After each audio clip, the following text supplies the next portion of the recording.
Good morning students. We will start our today class. Chapter number 1 Crops Production and Management को आगे हम continue करेंगे. Table 1.1 Differences between fertilizers and manure. अब जो है वो fertilizers and manure में differences है. Okay. This is the most important. Fertilizer. What is a fertilizer? Fertilizer क्या है? A fertilizer is an inorganic salt. सबसे पहले तो ऑर्गेनिक सॉल्ट क्या होता है? ऑर्गेनिक सॉल्ट वह होता है जो हमें नेचर में मिलता है. ओके. और इनऑर्गेनिक सॉल्ट वो है जो हम प्रोड्यूस करते हैं. ओके. जैसे कि गैसेस हो गई. गैसेस हम खुद प्रोड्यूस करते हैं, जैसे नाइट्रोजन है. ओके. नाइट्रोजन से मिलकर क्या बनता है? फर्टिलाइजर बनता है. ठीक है. सोल्ट का मतलब नमक होता है, ये आप सब लोग जानते हो. मीन्स हम लोग खाते हैं वो NaCl है. ठीक है, सोडियम क्लोराइड. एंड बट इसके अलावा बहुत सारे सोल्ट होते हैं, जैसे अलग अलग चीज़ों में, जैसे डिटर्जेंट है, सोप्स है. ठीक है, उनमें भी सोल्ट प्रेजेंट होता है. What is a manure? Manure किसे कहेंगे? Manure is a natural substance obtained by the decomposition of cattle dung, human waste and plant residues. Means के manure जो होता है वो natural substance होता है. Okay. By the decomposition of cattle dung, human waste and plant residues. Means decomposition का मतलब क्या होता है? जो गाय का गोबर सड़ जाता है, या फिर जो ह्यूमन वेस्ट है एंड जो प्लांट रेसिड्यूज है, मीन्स के जो सड़े हुए प्लांट से, उन सब से मिलकर मैन्यूर का बनाया जाता है. ओके. मैन्यूर बनता है. अब fertilizer is prepared in factories. Fertilizer को फैक्ट्रीज में प्रिपेयर किया जाता है. Manure can be prepared in the field. Manure जो होता है वो फील्ड में, मीन्स के घरों में, एट द ओपन प्लेस. ठीक है, वहाँ पे प्रिपेयर किया जाता है, क्योंकि वो एनिमल वेस्ट, प्लांट वेस्ट से बनता है. A fertilizer does not provide any humus to soil. Fertilizer जो है वो सोइल को ह्यूमस प्रोवाइड नहीं करते हैं. तो सबसे पहले हम जानेंगे what is the humus. Humus किसे कहेंगे? The humus is organic component of soil formed by the decomposition of leaves and other plants material by soil microorganisms. ये सोइल के अंदर ऑर्गेनिक कंपोनेंट होते हैं जो सोइल के माइक्रो ऑर्गेनिज्म से, लीव्स एंड प्लांट्स के डीकम्पोजिशन से बने होते हैं. Okay. Manure provide a lot of humus to the soil. Manure जो है वो बहुत सारा ह्यूमस प्रोवाइड करते हैं सोइल को. Fertilizers are very rich in plants nutrients like nitrogen, phosphorus and potassium. Fertilizer जो है उनमें बहुत सारा क्या होता है? न्यूट्रिएंट्स के रूप में वो क्या देते हैं? नाइट्रोजन के रूप में, फास्फोरस के रूप में और पोटेशियम के रूप में देते हैं. Manure is relatively less rich in plant nutrients. Manure जो है अपेक्षाकृत, ठीक है, जितना अपेक्षा हम लोग रखते हैं उससे कम न्यूट्रिएंट्स प्रोवाइड करते हैं, बट सोइल के लिए वो क्या होते हैं? सबसे बेस्ट होते हैं मैन्यूर. ओके. जिससे हमारी जो सोइल है, हमारी जो फील्ड है और हमारी जो क्रॉप्स है वो कैसी होगी? ऑर्गेनिक होगी. ठीक है. Next advantage of manure. Advantage means के जो फायदे होते हैं मैन्यूर के वो क्या है? The organic manure is considered better than fertilizers. This is because, means के जो ऑर्गेनिक मैन्यूर है वो फर्टिलाइजर्स के कैसे बेटर है? क्योंकि it enhances the water holding capacity of the soil. मतलब जो सॉइल होता है, मिट्टी, ठीक है, उसकी वाटर होल्डिंग कैपेसिटी मीन्स उसमें पानी ज़्यादा टिके रहे, उस कैपेसिटी को मैन्यूर इम्प्रूव कर देता है. Okay. It makes the soil pores due to which exchange of gases become easy. Soil pores means के जो मिट्टी में एक तरीके के छेद होते हैं, ठीक है, पोर्स, उनको क्या कर देता है? ला देता है, जिससे जो गैसेस है वो नीचे से बाहर और बाहर से अंदर आसानी से जा सके. In increases the number of friendly microbes. जो फ्रेंडली माइक्रोब्स है, ठीक है, मीन्स कि जिनको ज़रूरत होती है प्लांट्स की ग्रोथ में, ठीक है, वो प्लांट्स की ग्रोथ में हेल्प करते हैं. मीन्स माइक्रोब्स की जो ग्रोथ होती है उसको भी वो हेल्प करता है. It improve the texture of soil and soil का जो टेक्सचर होता है, ठीक है, उसे भी इम्प्रूव करता है मैन्यूर। नेक्स्ट है irrigation. Irrigation, all living beings need water to live, means के all living beings water to live, जितने भी लिविंग बींग्स है, ठीक है, हर इंसान होता है, ठीक है, हर इंसान है, जानवर है, उन सबको क्या है, वाटर की जरूरत पड़ती है। वाटर उनकी प्रॉपर ग्रोथ एंड डेवलपमेंट के लिए बहुत इंपॉर्टेंट है। ओके, वाटर कैसे ऑब्जर्व करता है प्लांट्स की रूट्स को, तो वाटर के साथ साथ वो काफी सारे मिनरल्स एंड फर्टिलाइजर्स को ऑब्जर्व करता है, ठीक है, एंड प्लांट्स जो है उसमें 90% पानी होता है।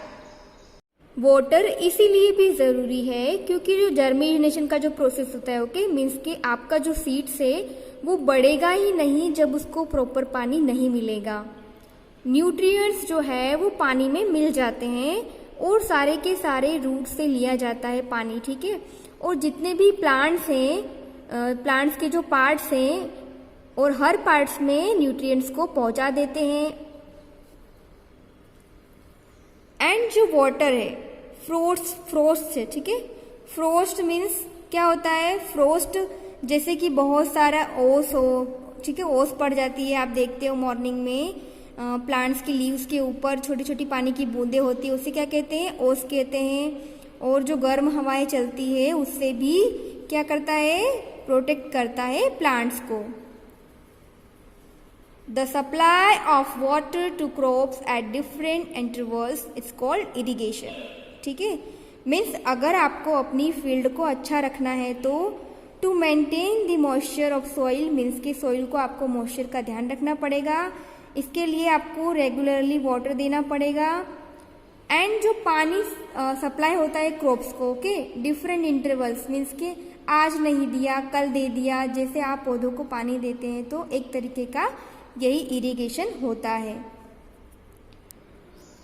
और देखिए कि टाइम कितना है, मतलब पानी देना है क्रॉप्स को, क्रॉप्स टू क्रॉप वेरी करता है, ठीक है, सोइल भी वेरी करता है एंड सीजन भी वेरी करता है। मीन्स के समर में आपको पानी की ज़्यादा ज़रूरत पड़ेगी क्योंकि जो पानी है वो भाप बन के इवेपोरेशन ज़्यादा होता है, ठीक है, तो पानी जो है भाप बन के उड़ जाएगा, इसीलिए गर्मियों में इरिगेशन की ज़्यादा पानी की ज़रूरत होती है। Of irrigation, the sources of irrigation are wells, tubewells, ponds, lakes, rivers, dams and canals. जो सोर्सेज होते हैं, ठीक है, इरिगेशन के जो स्रोत होते हैं वो wells, tubewells, ponds, lakes, rivers, dams and canals थे उस टाइम पे। ट्रेडिशनल मेथड्स ऑफ इरिगेशन, यहाँ पे आपको पुराने ज़माने में जो ट्रेडिशनल मेथड है, ठीक है, यहाँ पे जो यूज़ की जाती थी वो यहाँ पे आपको पिक्चर के थ्रू भी बताया गया है। The water available in wells, जो वाटर अवेलेबल होता था वेल्स में, लेक्स में, ट्यूबवेल्स या फिर कैनाल्स में, उसको ऊपर लाने के लिए क्या किया जाता था, ठीक है, methods in different regions, okay, for taking it to the field, और उसको फील्ड तक कैसे पहुंचाया जाता था,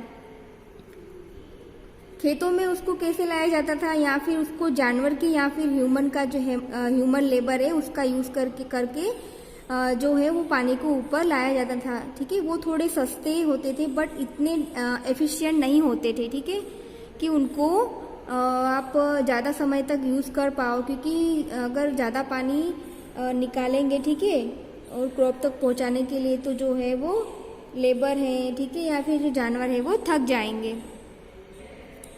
यहाँ पे आपको दे रखा है मोट, मीन्स की पूले सिस्टम। यहाँ पे आपको फर्स्ट पिक्चर में आपको दिखाई दे रहा होगा कि किस तरीके से वो फील्ड तक पानी पहुँचा रहा है। यहाँ पे एक, ठीक है, एक कुआं दिखाई दे रहा है आपको।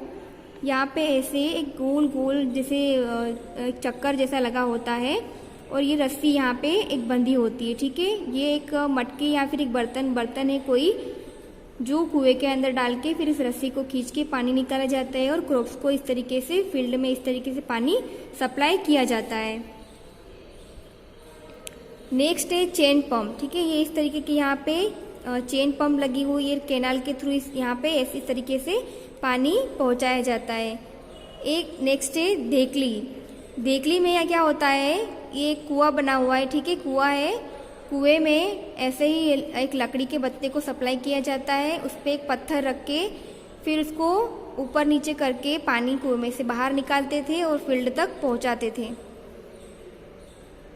ये है राहट। मोस्ट ऑफ ये जो राहट है उसका यूज मोस्ट ऑफ कहाँ किया जाता है, यूपी के साइड ज़्यादा किया जाता है। ठीक है, सारे के सारे इरिगेशन सिस्टम्स है, ठीक है, वो ये पुराने ज़माने में पंप्स जो है उनका कॉमन यूज़ करके पानी को निकालने के लिए किया जाता था। मॉडर्न मेथड्स ऑफ इरिगेशन, यहाँ पे आपको मॉडर्न मेथड दे रखी है कि अब किस तरीके से फील्ड तक पानी पहुँचाया जाता है। ठीक है, modern methods of irrigation help to use water economically. ठीक है, the methods use are as follows. यहाँ पे फर्स्ट है आपके लिए स्प्रिंकल सिस्टम। तो स्प्रिंकल सिस्टम क्या है?